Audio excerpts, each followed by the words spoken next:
तर harbour railway मार्गावरील वाहतूक सध्या संथ गतीने सुरू आहे। चुनाभट्टी रेल्वे स्थानकामधील रेल्वे ट्रॅकवर मोठ्या प्रमाणात पाणी साचल्याचं दृश्य पाहायला मिळतंय। हार्बर मार्गावरील वाहतूक तब्बल 20 मिनिट उशिराने सुरू आहे। याचा आढावा घेतलाय आमच्या प्रतिनिधींनी, पाहूया।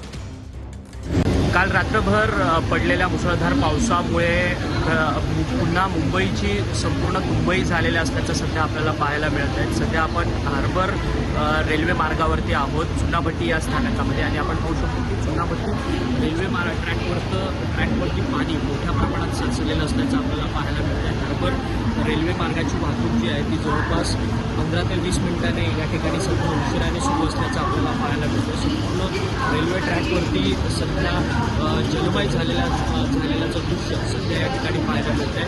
आज देखील कोकण किनारपट्टीसह मुंबई आणि ठाणे उपनगर या भागांना हवामान खात्याकडनं रेड अलर्ट घोषित करण्यात आलेला आहे। सध्या सर्वच रेल्वेलगतचे जे पाण्याचे पंप आहेत सध्या ते सुरू असल्याचं आपल्याला पाहायला मिळत आहे। रेल्वे ट्रॅकवरील पाणी काढण्याचं काम अतिशय जलद गतीने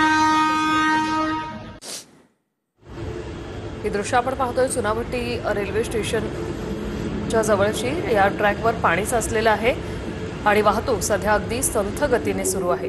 रेल्वे वाहतुकीवर जर पाऊस वाढला तर याचा नक्कीच परिणाम जास्त होऊ शकतो। सध्या वाहतूक संथ गतीने सुरू आहे, मात्र किती मोठ्या स्वरूपात हे ट्रॅकवर पाणी साचत चाललेलं आहे त्याची ही दृश्य।